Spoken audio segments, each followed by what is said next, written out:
Hi again, Mark Whitaker here, founder and CEO of Retirement Advice.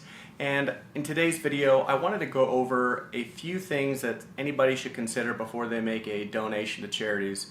Over the last 10 years helping retirees do tax planning as part of their retirement plan, giving to charities almost always comes up. It's something that for a retiree, it's a very powerful tax planning tool.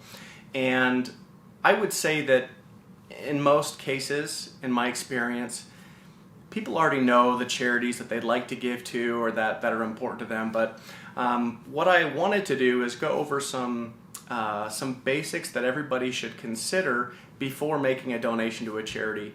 And if you're finding this video on YouTube, I'll have a link in the description so you can go and read the full article. But really, I would categorize the giving to charity into a couple categories.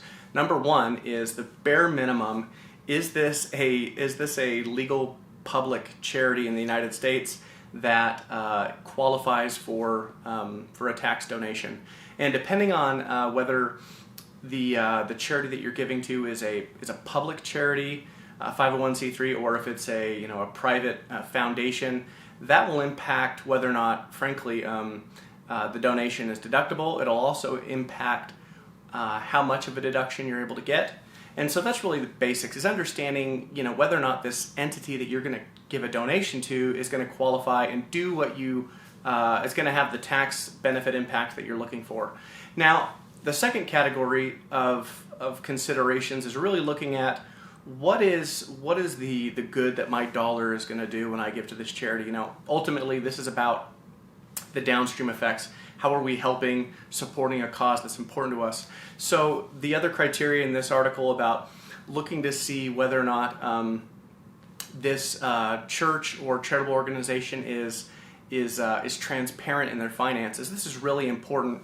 If a charity doesn't open up their books and allow the public and anybody to see in detail how they're using and spending their money, that's a red flag. The other consideration is to look at, for every dollar that's donated, how much of that dollar is going to the end cause. And I would say that one thing that people can get hung up on is whether or not staff within the organization, within the charitable organization, their compensation. And yes, that's an important criteria as far as understanding how much of your dollar is actually going towards the cause. But it's just my 2 cents here. People need to earn a living, and paying people that work for charities so that they can they can do good work and they can retain good people. That's obviously important. So I hope this article is that I've put together is going to be helpful for you. And until next time, I hope you have a great day preparing for retirement or living your best life and thriving in retirement. See you soon.